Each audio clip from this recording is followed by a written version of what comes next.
Vida e Saúde. Apoio Cultural. Hospital Regional Unimed 15 anos. Cuidar de você. Esse é o plano. Unimed Odonto. Completa a sua saúde.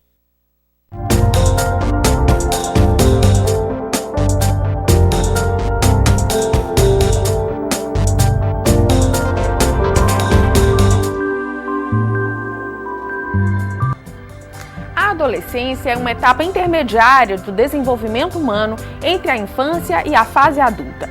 Esse período é marcado por diversas transformações corporais, hormonais e até mesmo comportamentais. O Vida e Saúde de hoje conversa com especialistas sobre essa fase comum a todos nós. Um período de descobertas, anseios e dúvidas. E como os adolescentes têm conseguido se relacionar com tudo isso? Qual o limite para o uso dos smartphones? Quem fica mais tempo nas redes sociais, meninos ou meninas? Adolescência e puberdade são a mesma coisa? Ainda é grande o número de jovens com menos de 20 anos que engravidam de maneira indesejada. Não saia daí, o Vida e Saúde está só começando.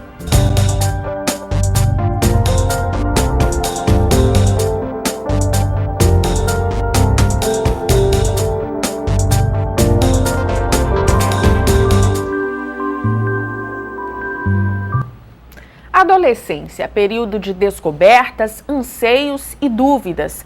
E como os adolescentes têm conseguido se relacionar com tudo isso? É o que você vai saber agora.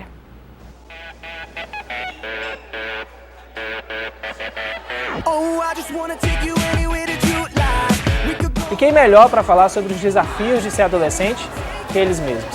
Então, a primeira pergunta que eu quero fazer para vocês é: qual é o principal desafio de ser adolescente, Rodrigo?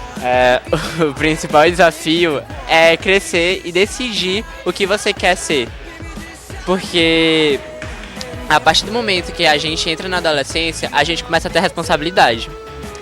E responsabilidade é algo muito sério, porque dependendo dela, vai decidir o seu futuro. Eu acho que o principal desafio é reconhecer as responsabilidades e enfrentá-las. Porque, querendo ou não, o adolescente ele tá aberto para muitas coisas ruins, boas, mas também muito ruins. E entre as responsabilidades, uma das responsabilidades é essa. Você tem que entender, você tem que ser maduro para algumas coisas. Você, quando cresce, acaba deixando de lado as opiniões dos pais, querendo ter uma opinião própria, começar a ter atitudes sem pensar, sei lá. Individualismo também, ser individual, querer fazer as coisas sem ter a ajuda de ninguém. É na adolescência que começam as mudanças no corpo e tudo, com a puberdade. Quando vocês começaram a perceber essas mudanças no corpo de vocês, como é que vocês lidaram com isso? Eu não fiquei assim assustado, como muita gente fica. E eu sempre tive assim, a minha mãe falando e tudo mais, então foi uma coisa normal, foi só uma transição, eu acho. Eu fiquei mais um pouco assustado com o que estava acontecendo comigo. Porque a minha mãe sempre me tratou muito como uma meninazinha. Ela falava pra mim as coisas que iam acontecer. Mas quando aconteceram eu fiquei meio assim. Mas depois, ao longo que eu fui crescendo, claro que eu fui relaxando e eu fui vendo que isso era normal. A adolescência é quando acontece o primeiro tudo, né?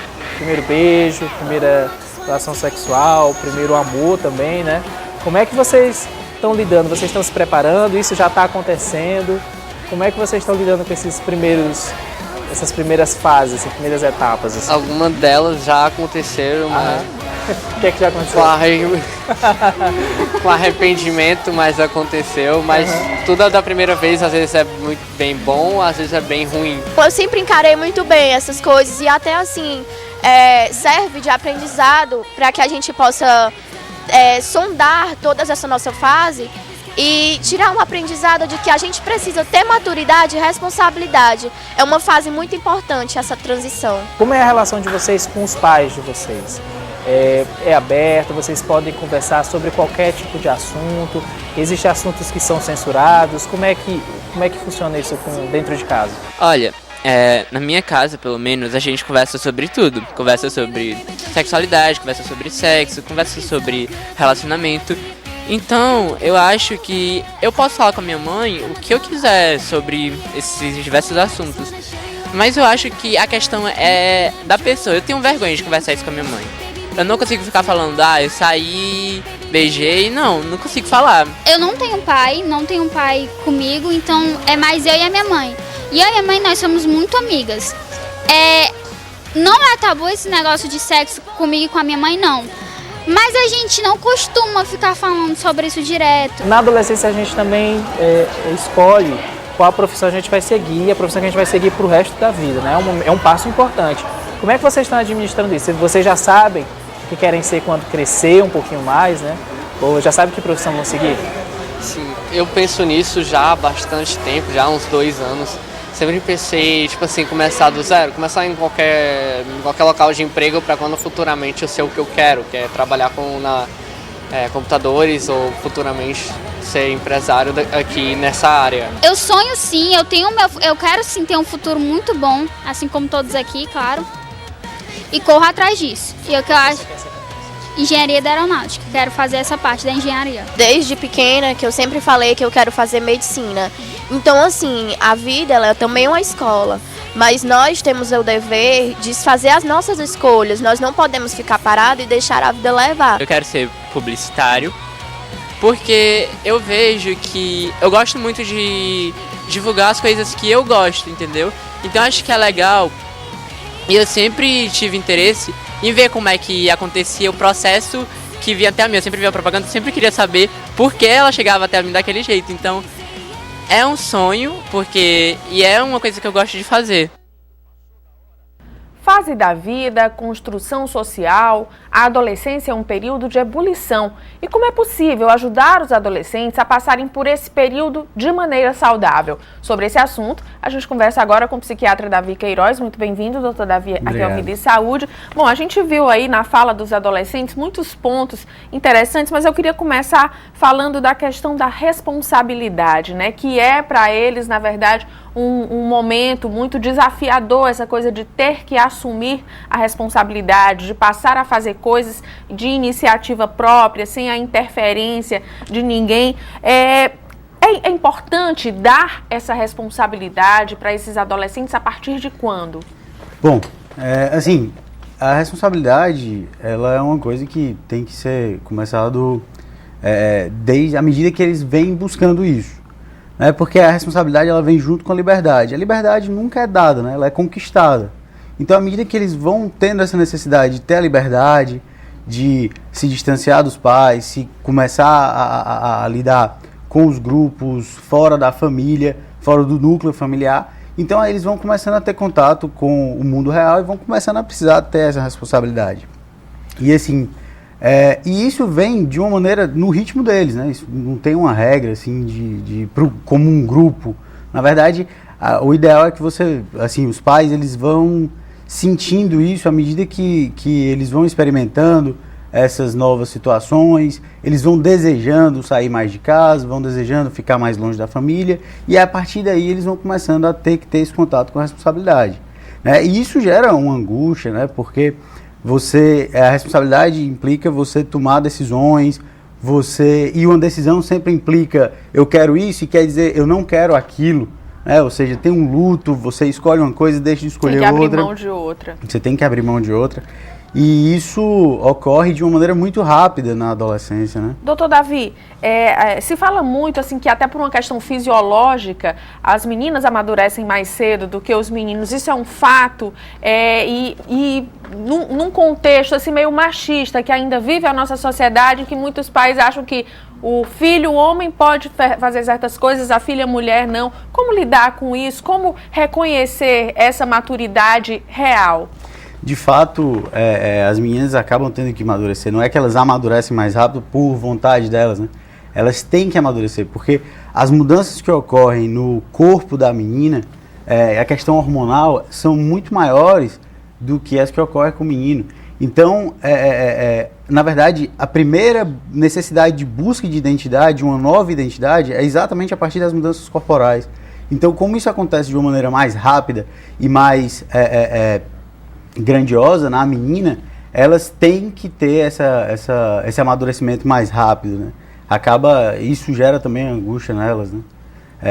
Por conta como eu vou lidar com esse meu corpo, né? Será que enfim, tem as inseguranças em relação ao corpo, se tá bonito, se não tá, enfim, e elas acabam tendo que amadurecer de fato mais rápido. Quais são os transtornos psiquiátricos mais comuns nessa fase da vida? Assim, transtornos ansiosos, como na verdade em todas as fases do ciclo de vida, os transtornos ansiosos são os mais comuns, né? Na adolescência a gente vai ter um pico de transtornos alimentares, né? Anorexia, bulimia nervosa, a própria comer compulsivo, né? A obesidade e também transtornos de dismorfia corporal, né? Eu acho que eu tô feia, meu nariz é maior do que o que parece, eu tô gordo quando na verdade eu não tô, eu não tô gordo quando na verdade eu tô.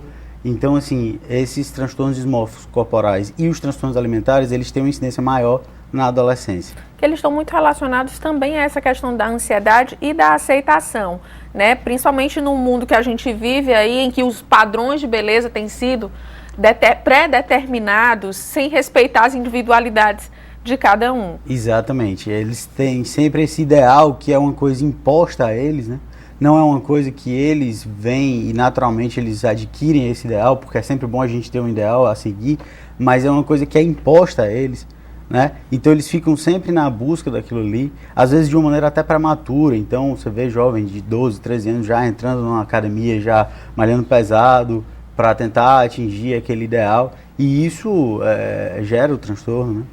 Como é que os pais podem ajudar os filhos? Uma coisa que a gente viu também na reportagem foi a questão das primeiras experiências. A primeira experiência sexual, o primeiro beijo, a primeira decepção amorosa. E um dos meninos relata que os pais até dão abertura para ele falar sobre esses assuntos, mas ele não se sente à vontade.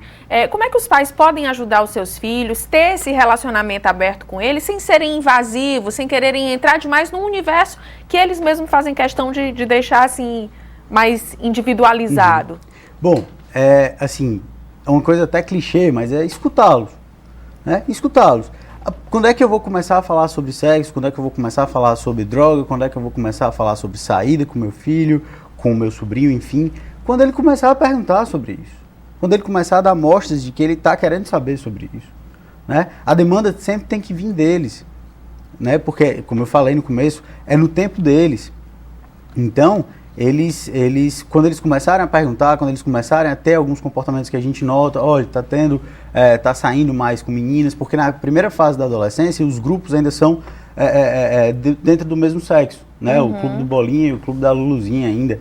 E quando você começa a notar isso, que eles já estão saindo em grupos mistos, você começa a perguntar para ele, ver até onde ele sabe, ver até onde ele quer saber, até onde ele está pronto para saber naquela hora, né? Não é uma fantasia que às vezes os pais têm, uma insegurança que os pais têm, é de que se falar sobre isso vai estimulá-los a buscar essas experiências. Não, eles vão querer buscar isso de uma maneira ou de outra. Na verdade, a gente tem que notar esse comportamento quando começar a surgir e a partir daí ir perguntando para eles e escutando eles, né?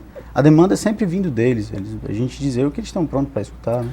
Doutor Davi, só para a gente encerrar, tem muitos pais, o senhor falou essa questão do escutar, mas tem muitos pais que acabam querendo pegar suas próprias experiências vividas num tempo distinto e aplicar nos filhos. Já passou isso? Assim, os pais precisam estar mais antenados ao contexto atual em que os filhos estão vivendo, e aí questão de rede social, que a gente vai falar daqui a pouco, esses novos elementos que surgiram aí nessa paisagem adolescente? Na verdade, assim, os valores familiares, eles são sempre algo que a gente tem que estimular, que sejam debatidos em casa, né? Os valores que os pais já trazem de si, né? A questão é não impor esses valores, né? É simplesmente mostrar para eles como um cardápio de valores, que esses valores da família, eles existem e que existem outros valores. E que agora, com o desenvolvimento do pensamento abstrato, que o adolescente já começa a criticar as coisas, a querer saber mais as coisas, ele começa a comparar os valores familiares e os valores extrafamiliares. Então, na verdade, colocar como um cardápio de opção, né? E entender que no tempo do pai era outro, o esquema era totalmente outro, né? Então, e que hoje é diferente, o próprio menino é diferente, a menina é diferente, né, do pai, são pessoas diferentes, assim. Então, colocar os valores familiares como parte do cardápio de opções dele, né? Não impor isso, né? Colocar, oferecer, olha, isso existe, e assim, acompanhar. Na minha época talvez até fosse assim, mas eu não sei como é que tá hoje. Como é que tá? Me diz aí como é que tá, me fala como é que tá sendo. Sempre conversando. Doutor Davi, muitíssimo obrigada pela sua presença aqui no Vida e Saúde. A gente vai para um rápido intervalo. No próximo bloco, quem usa mais as redes sociais, os meninos ou as meninas? E até que ponto isso ajuda ou prejudica na escola, nas relações sociais? Não saia daí que a gente volta já.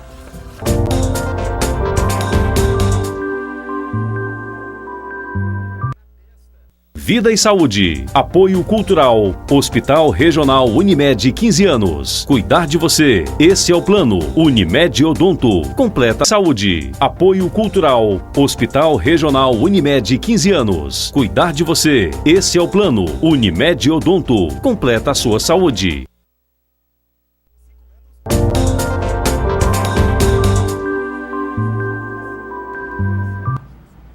Você já imaginou sua vida sem celular? Muitos adolescentes fazem do celular seu melhor amigo. Mas e dentro do ambiente escolar? Qual o limite para o uso dos smartphones? Quem fica mais tempo nas redes sociais? Meninos ou meninas? Neste colégio em Fortaleza, a hora do intervalo é assim. Eles jogam, conversam e comem, mas o companheiro fiel está sempre ali. Fora da sala de aula, o celular não fica esquecido.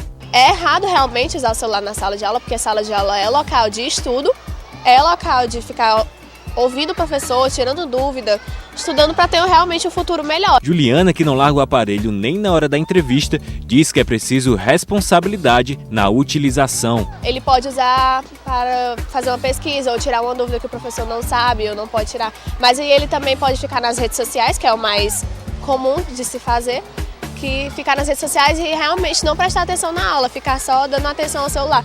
Tanto assim também nem dar atenção aos amigos. Pode até diminuir a conversa, tipo, se o aluno não está interessado na aula, vai usar o celular para ler ou alguma coisa do tipo, porque eu mesma tenho um livro no celular, um livro baixado, aí fica mais, assim, dependendo da aula, se tiver um tempo livre ou algo do tipo, depende muito da situação. Este aluno evita trazer o celular para o meio acadêmico e acha necessário limites impostos pela escola para diminuir o vício do aparelho frente aos colegas. Se a escola não colocar uma regra, um limite, os alunos vão começar a explorar esse lado da escola.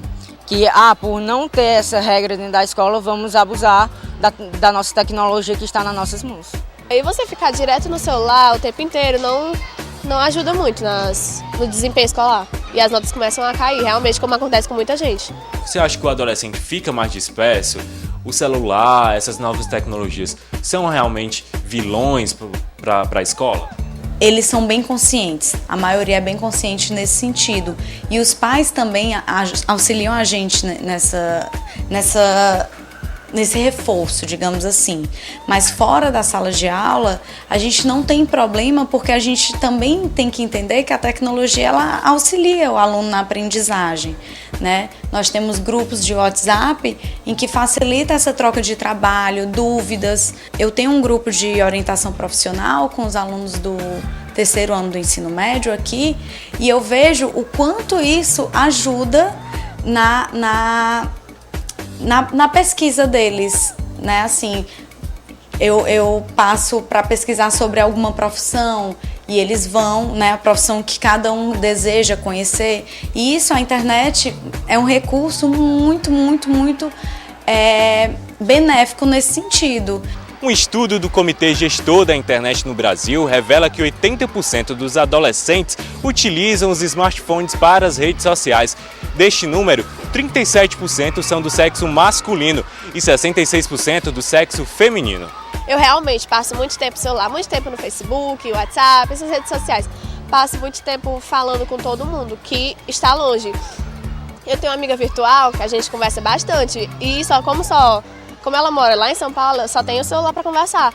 Então eu fico bastante no celular, a gente conversa muito, é muita amiga. Mas aí quando eu estou em um ambiente com os amigos, eu tento soltar ao máximo o celular. No máximo a gente fica batendo uma fotinha, que eu estava batendo com a Gabi aqui atrás. A gente fica interagindo uns com os outros. No máximo pega o celular, não, olha essa foto que eu tirei, não, olha, faz isso, olha aqui, isso aqui, não sei o quê. Em casa eu acho que o dia inteiro.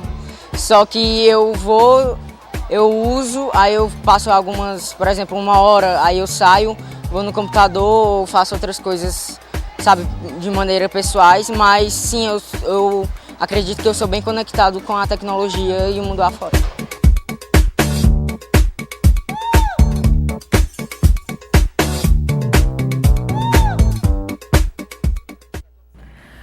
Muito bem, o uso excessivo de redes sociais pode causar algum problema para os adolescentes? Sobre esse assunto a gente conversa agora com a psicóloga comportamental Manuela Baiman. Muitíssimo bem-vinda ao programa, Manuela. Afinal de contas, redes sociais viraram vilãs ou aliadas aí nessa sociabilidade desses adolescentes e até de muitas crianças que a gente já vê aí conectadas à rede? Eu diria que na adolescência ela é uma vilã e uma aliada, porque como a própria adolescente falou, existe toda essa necessidade de conexão com os grupos que é muito viabilizado pelo o celular, o tablet, por aí vai. No entanto, o que a gente tem percebido é que isso tem tomado o tempo do jovem de uma maneira muito grande. Acaba impedindo também que ele divida, né? No caso, o horário do estudo, o horário da socialização realmente física, que tem toda uma diferença. A adolescente do vídeo falou que ela consegue dividir bem, mas a gente tem visto muitos adolescentes que não conseguem. E aí o eletrônico ele tem uma centralidade excessiva e outras áreas da vida elas acabam tendo aí um certo déficit, porque ele não consegue dar atenção a todas, aos estudos, por exemplo.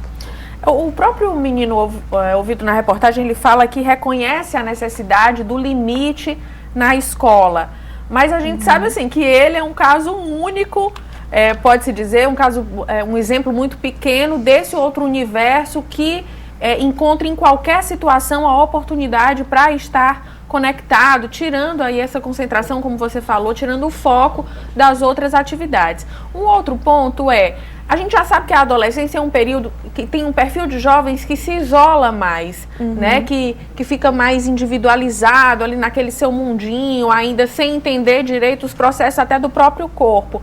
Essas redes sociais, elas acabam puxando ainda mais esses meninos para esse mundo e fazendo com que eles até tenham a falsa impressão de que eles estão interagindo, mas na verdade não estão? Certo. Sim, pode acontecer, porque tem até uns críticos, sociólogos, que falam muito sobre isso, sobre essa ilusão que você tem de estar imerso em um grupo social, enquanto, na verdade, quando a gente passa para a realidade, muitas vezes os adolescentes eles percebem essa diferença de quando precisam mesmo de alguém, precisam de uma presença, de uma amizade, talvez não acontece tão daquela forma como ele tem na imediatez do aplicativo, do telefone e tal. Então você acaba introspectivo naquele universo, crendo que aquilo tudo é real, no entanto a gente sabe e percebe que não é 100% real. Então tem sim influências nesse sentido. Como é que os pais podem lidar com essa situação diante dos filhos? E mais, eles acabam sendo também uma influência para isso, dependendo do comportamento que eles, adultos, adotam? Sim, porque a gente sabe que o comportamento ele também é muito aprendido através da observação, né? Não só através do discurso. Então, o próprio comportamento dos pais ele vai ter uma influência certamente. Agora, sim, o jovem em si, ele, de modo geral, ele tem ficado muito nos eletrônicos. Então, o modo dos pais conversarem seria mais no nível de uma negociação e não de imposição de horários. Talvez isso com o adolescente ele não funcione tão bem. Então você tentar ver o horário do que seria um estudo, o horário do que seria o momento de entrar nas redes sociais, tentar, né, negociar, porque de modo geral os pais têm muita dificuldade nesse sentido.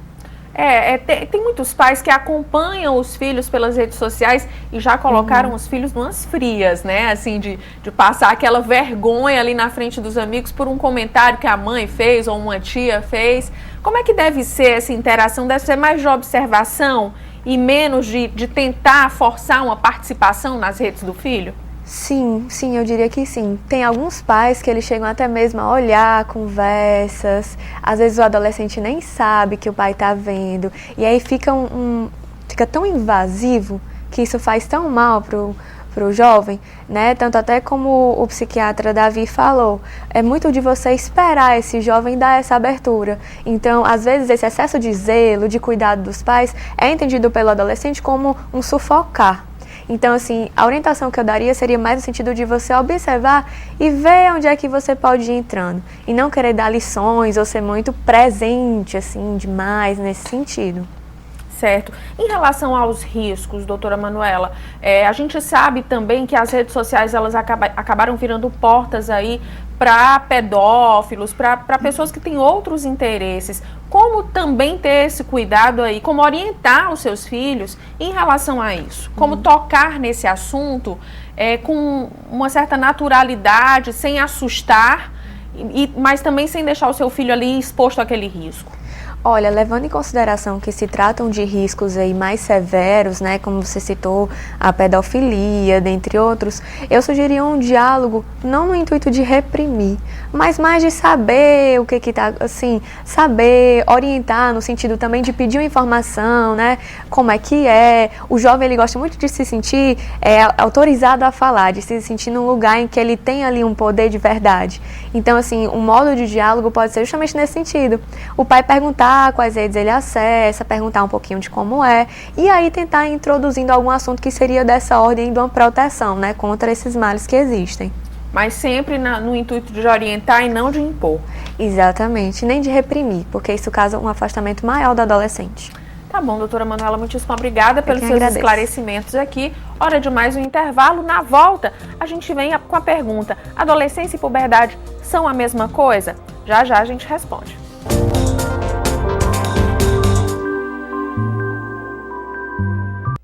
Vida e Saúde. Apoio Cultural. Hospital Regional Unimed 15 anos. Cuidar de você. Esse é o plano. Unimed Odonto. Completa a sua saúde. Apoio Cultural. Hospital Regional Unimed 15 anos. Cuidar de você. Esse é o plano. Unimed Odonto. Completa a sua saúde.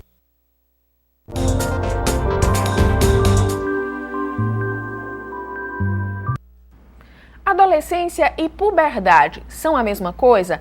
É o que a gente pergunta agora para a médica pediatra especialista em adolescentes, Maria Nicó Duarte Castro Alves. Muito bem-vinda, doutora Maria Nicó. Afinal, puberdade e adolescência são sinônimos ou não? Não, não são sinônimos. Na verdade, os dois fenômenos acontecem juntos na espécie humana e vem associado de forma assim bem isômera, digamos assim, mas na verdade a adolescência é um evento mais social e psicológico, e a puberdade é um evento essencialmente biológico. Ela começa quando a gente já nota aparecimento de características bem marcantes da sexualidade, os primeiros pelos, a mama na menina, o crescimento do testículo no menino e a pilosidade, mas a adolescência não. A adolescência ela é muito mais difícil da gente marcar o início, certo? É um fenômeno que muito ligado à cultura, muito ligado às condições socioeconômicas do indivíduo que está dentro do contexto, se é rural ou se é urbano. A gente tem uma certa dificuldade de dizer que horas inicia a adolescência. A puberdade é mais fácil. E para terminar também. Para terminar, a puberdade termina quando termina a soldadura dos ossos longos e o crescimento já foi totalmente feito. Já a adolescência não, ela fica muito a critérios mais subjetivos. Existe possibilidade desses fenômenos exteriores interferirem no biológico? Sim. A gente escuta muito falar assim que as meninas elas estão entrando na puberdade de forma mais precoce por conta de determinados estímulos, até da alimentação. Isso tem um fundo de verdade? Tem. Nunca se deve comparar menino com menina. Aliás, a comparação em relação a seres humanos é sempre uma coisa bem difícil da gente se dar bem fazendo, né? Não se deve comparar menino com menina. Eu vi o Davi falando aqui, é verdade, a menina entra na puberdade mais cedo, certo? E com isso muda muito as características da adolescência da menina e do menino. O menino entra no estirão aos 14 anos, sabe? Vai até, em compensação, aos 21 anos. A menina não. A menina entra mais cedo e termina também mais cedo a puberdade. Ela termina com 2 anos depois da menarca, ela já está praticamente com a puberdade já feita. E a adolescência, não. A adolescência continua. Entendeu? É um conceito que seria muito bom que os professores organizassem essa ideia na cabeça. Quem lida com adolescente, criança e adolescente, entendesse isso, porque as adolescências, elas não são assim tão homogêneas. Existe a adolescência inicial, a intermediária, a final, com características próprias, no menino e na menina. É interessante essa história, porque até alguns pediatras, quando antigamente, na década passada, dizia: Justifica uma especialidade só para tratar a adolescência? Justifica. Justifica porque são nuances assim que se a gente não dominar e não entender e não for procurar contemplar, você não vai atender esses indivíduos de 9 a 19 anos, para ser mais simples, bem, de forma eficaz. Entendeu? E de maneira integral, porque a adolescência, a maior dificuldade que a gente tem em trabalhar com adolescente, a gente, que eu digo, o pediatra, os nutricionistas, as enfermeiras, os psicólogos, quando não tem essa visão do atendimento integral ao adolescente, é se aborrecer com eles. Por quê? Porque existe a síndrome da adolescência normal, entendeu? Onde ele tem características que muito bizarras do ponto de vista assim, uma hora eles estão bem, outra hora eles estão muito ruins, uma hora eles dizem uma coisa, outra hora eles dizem outras, e passeiam de um polo para o outro. Se é o profissional de saúde, principalmente, mas é uma conquista da sociedade, se os professores também entendessem isso, principalmente o pessoal da educação, sabe? Que isso é normal, por quê? Porque é típico daquele período em que ele está experimentando as coisas. E que aquela volatilidade, uma hora eu quero uma coisa, outra hora eu quero outra, hoje eu quero desse jeito, amanhã eu quero... Você também passou por isso. E aí eu fico muito triste do ponto de vista de que eu ainda acho a sociedade meio primitiva e colonial quando diz que adolescente não é comigo, ou turma aborrecente. Eu digo sempre, se o adolescente é um aborrecente, é porque tem um aborrecido. É melhor cuidar das suas aborrecências para poder se organizar com o adolescente, porque ele não é um jovem do ponto de vista estereotipado, como a alegria de viver é muito saudável, tem muita alegria. Não é assim. Alguns têm, outros não. Depende de quê? Do estilo de personalidade, da história de vida dessas crianças que entraram na adolescência, da história de vida e do perfil psicológico dos seus pais e da sua família, desde a mais tenra idade, eu posso até dizer hoje o que eu estudo. Eu estudo muito a relação mamãe-bebê. Por quê? Porque dá a impressão, trabalhando com adolescente, que essa senha de identificação é dada nos primeiros anos, até antes de nascer. Entendeu? Porque é incrível como ele reedita coisas que os pais, quando vão conversar comigo e falar da sua aborrecência, não no sentido adolescente, mas a gente nota um pai perdido, um pai que ficou fazendo escolhas meio, digamos assim, infalsas, que ele mesmo sabia que não ia dar certo, entendeu? Ficou dando certo por um tempo e o adolescente, nesse sentido, ele é libertador para os pais, se os pais souberem entender isso, revela tudo que precisa ser ajustado. Como identificar essa margem entre o que faz parte desse universo adolescente, desses questionamentos, dessa volatilidade, e o que já é uma coisa que precisa de um acompanhamento de fato? Agora você fez uma pergunta super pertinente, inclusive é assunto de congressos que a gente tem, existem livros e publicações chamadas Adolescentes Borderline, que é muito complexo mesmo, e já tem alguns critérios, por exemplo, da doença psiquiátrica, porque a síndrome da adolescência normal tem alguns critérios, mas é a única síndrome que não tem doença por trás dela, é uma fase de desenvolvimento, e, portanto, não precisa ser medicada, entendeu?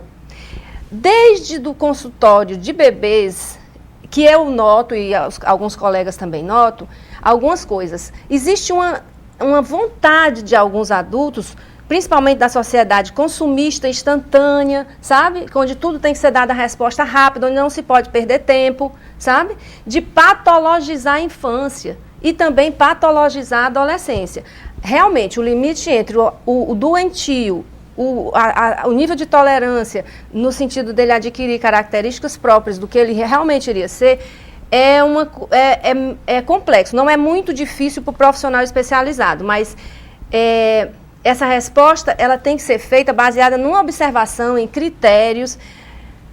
Ficava muito extenso a gente dizer assim, mas tenham cuidado exatamente isso. Quando tiver dúvida com o filho adolescente entre o normal e o patológico, procure o serviço de saúde. Inclusive alguns professores, que é quem mais tem condição de dar as primeiras noções para os pais. Esse link escola-família, ele é, o que eu dizia assim, estruturante na vida da sociedade. Professor, pai, mãe, achou alguma coisa diferente, nos procure o pessoal da saúde, porque a gente tem condição de orientar. Tem muito pai, muita mãe que tem dúvida até quando o filho vai para o pediatra e quando o pediatra não quer mais atender, para onde levar meu filho que ainda não é um adulto? Não, mas aí é o seguinte, o próprio pediatra que não se dispõe a trabalhar com adolescente, eu não conheço nenhum que não tenha essa liberdade de dizer, aqui eu não tenho mais tanta gerência, eu vou encaminhar para fulano. Aí encaminha, eu recebo muito no consultório e eu nunca tive problema com bebês, mas hoje em dia eu já tenho a minha clientela basicamente feita de adolescente e os bebês ficaram para trás, até porque, por exemplo, a minha sala de espera não tem nada a ver com pediatria, é muito aquele componente muito lúdico, muito de bebezinho, onde saiu tudo. A minha sala lá dentro ainda é mais parecida com... Não posso dizer, não tem nada de bebês. Por quê? Porque esse mundo infantil é incômodo para o adolescente. Ele constrange o adolescente. É porque ele está lutando para adquirir padrões adultos. E, gente, essa ida, ela não é fácil e não tem volta, né? De 9 a 19 anos, o tempo leva e é melhor ir levando. Nisso ele elabora lutos. É por isso que o adolescente ele é mais triste do que alegre. Sabe? Ele tem mais uma posição depressiva, e não é a depressão não é no sentido da grande doença psiquiátrica, é uma posição depressiva, porque na posição depressiva ele elabora melhor. Ninguém elabora brincando, né? E se o adolescente não saca, porque 9, 10, 11 anos ele vê que tem que ter dinheiro no bolso, a maioria dos adultos tem um parceiro e é duradouro, é meio complicado esse negócio de viver a dois, e ele vai sacando e vai achando, será que é comigo? Sabe, tem uma música do Titãs que eu acho maravilhoso, acho que é do Titãs. Eu não tenho mais a cara que eu tinha, eu não encho mais a minha casa de alegria, né? Parece que quem gosta de mim me esquecia. Será que aquela música é muito adolescência, sabe? E aí ele faz uma pergunta, será que eu vou me adaptar? Né? E isso, gente, é um significado profundo do que é a adolescência, do ponto de vista psicossocial. Doutora, a gente vai fazer uma pausa para o intervalo, a senhora continua com a gente, participa do bloco seguinte, em que a gente vai falar também de gravidez e adolescência. Não saia daí não que a gente volta já.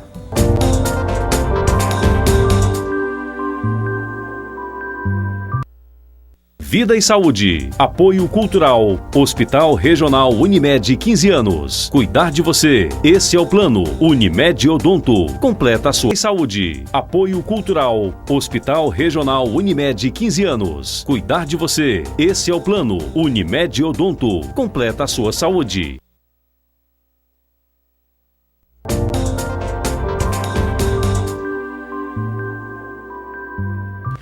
Ainda é grande o número de jovens com menos de 20 anos que engravidam de maneira indesejada.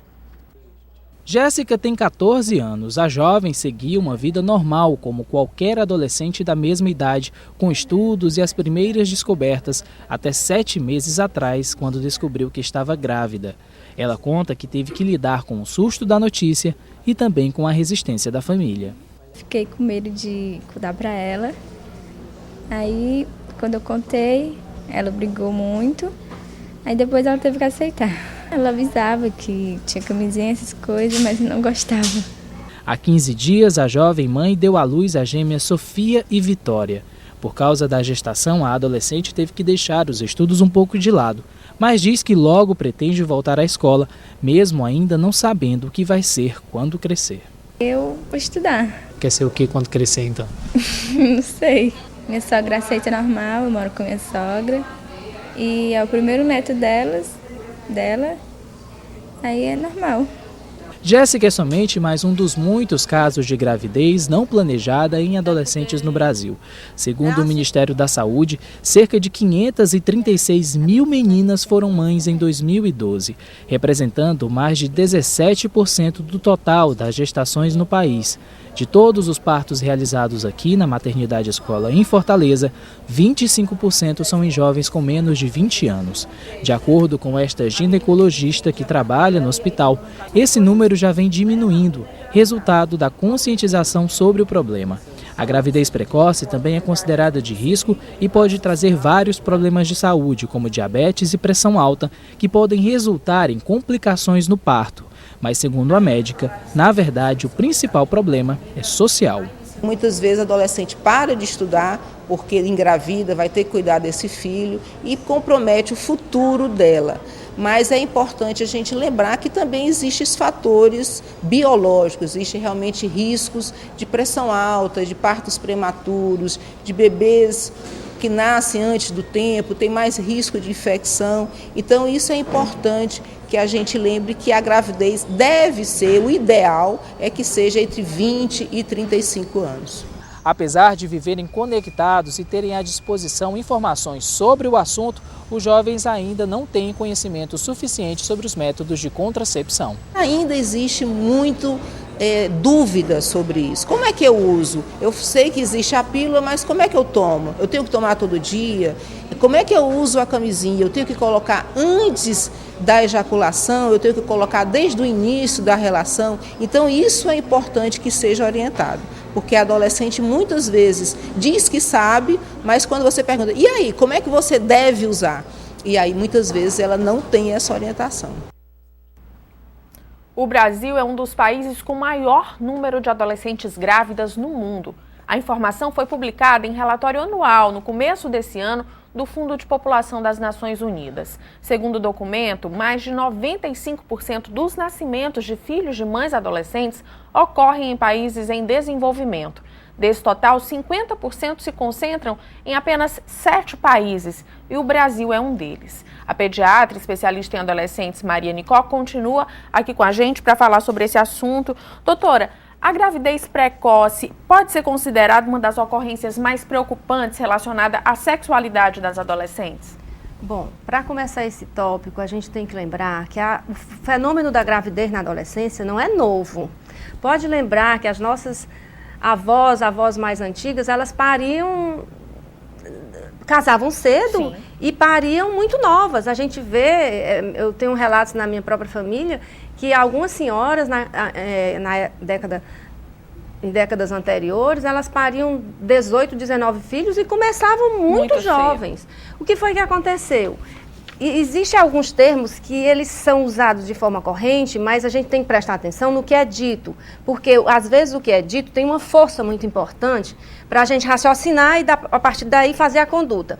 Olha, gravidez indesejada é diferente de gravidez inconveniente, que é diferente de gravidez na adolescência. Tem que ter aí uma certa cuidado, né? A gravidez na adolescência nem sempre ela é indesejada. Entendeu?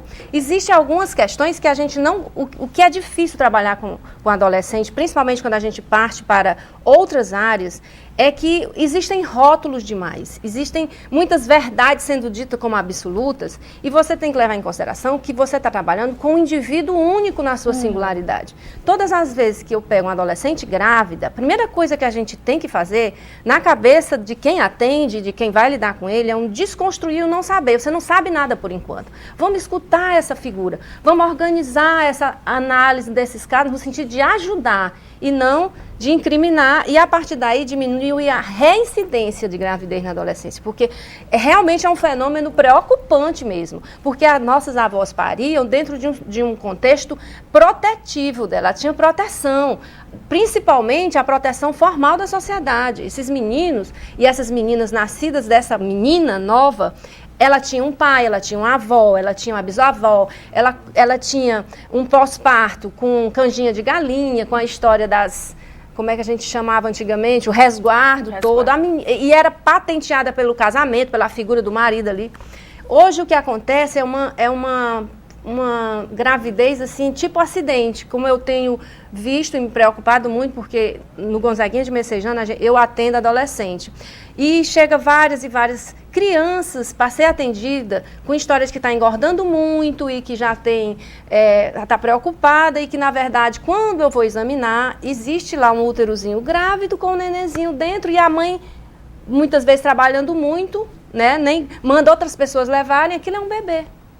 Como vamos comunicar? Isso aí é uma situação muito mais frequente do que o que a gente imagina. Então, o que existe é uma desproteção nessa fase, até porque a sociedade mudou, é uma sociedade que não tem compromisso, entendeu?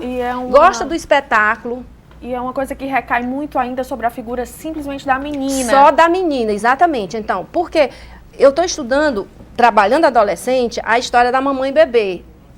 Hoje a gente sabe, o adulto é a representatividade do que ele viveu nos primeiros dias de vida. A pediatria hoje está muito ligada aos primeiros 1000 dias de vida, tanto na área biológica como na psicológica. Quando a gente vai estudar essas meninas também não tiveram muita referência de maternidade. Tá certo? Porque existe, olha, quando você engravida, você, nós mulheres, a gente tem um certo período de adaptação a essa ideia, que a gente deixa de ser filha da mãe para ser mãe do seu filho.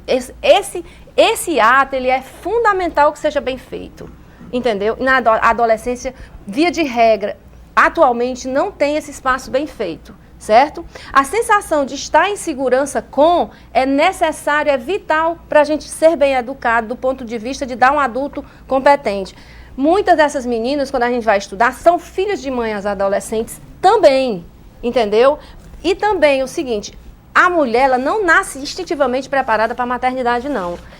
Qual é a grande equação da maternidade? Eu sei que uma mulher vai ser bem, no sentido de ser uma boa mãe, se ela tem 2 variáveis, maternidade. A forma como ela foi maternada, por quê? Porque eu materno num processo identificatório com a minha mãe, compreendeu? Uhum. E as condições maternantes atuais. O adolescente, quando engravida, a mãe fica desesperada, entra em pânico muitas vezes, o pai nem quer falar com ela, às vezes bota ela para fora do ambiente, né, mais seguro que ela tinha. E ela não tem renda, porque não tem estudo, tá certo? Porque ainda está na escola. Como é que a gente vai trabalhar essa menina? O ideal seria a sociedade se organizar e entender que é preciso, como a Zenilda disse, que é uma pessoa, a Zenilda é uma das pioneiras no trabalho disso aqui, dou parabéns a ela, porque eu já sou fruto do trabalho da Zenilda, essa médica que falou agora nessa reportagem. A gente tem que transformar o mito e o tabu da adolescência em estudos, em coisas mais objetivas, para as famílias se organizarem para dizer que isso nunca vai acontecer na família. Pode acontecer. O importante é promover conhecimento dos métodos anticoncepcionais, organizar uma forma de não entrar em pânico, porque eu já vi Doutora, o nosso tempo está encerrando. Acabou. Eu queria só, para esclarecer para os pais que estão nos assistindo, qual é a hora de introduzir esse assunto para o seu filho? Desde a mais... tenra idade, no sentido de que a criança vai pedindo o conhecimento. O Davi foi muito feliz quando ele disse que não adianta você invadir a criança. A criança, desde de pequena, ela já começa a perguntar coisas sobre a sexualidade. E a gente tem que respeitar a idade dela e responder com naturalidade, ficar atenta. Gente, perder tempo com o filho é fundamental em qualquer época da vida, certo? Por quê? Porque não é uma perda de tempo. É um ganho de muitas coisas. É um coisas, investimento do seu tempo. Você vai ter vários e vários rendimentos no futuro. E na hora que chega a adolescência, não dá para você resolver, não. A qualidade da adolescência vem da qualidade dos primeiros níveis de entendimento do bebê, do pré-escolar, da criança e do adolescente. Doutora Maria, muitíssimo obrigada. Ainda tinha tantas perguntas para lhe fazer. Esse assunto ainda rendia. Tenho certeza que os pais ainda queriam muitos esclarecimentos, mas muitíssimo obrigada. A sua fala foi importantíssima aqui dentro do tema do programa de hoje. Agradeço demais a sua presença. O Vida e Saúde de hoje fica por aqui. Uma ótima semana para você e até a próxima.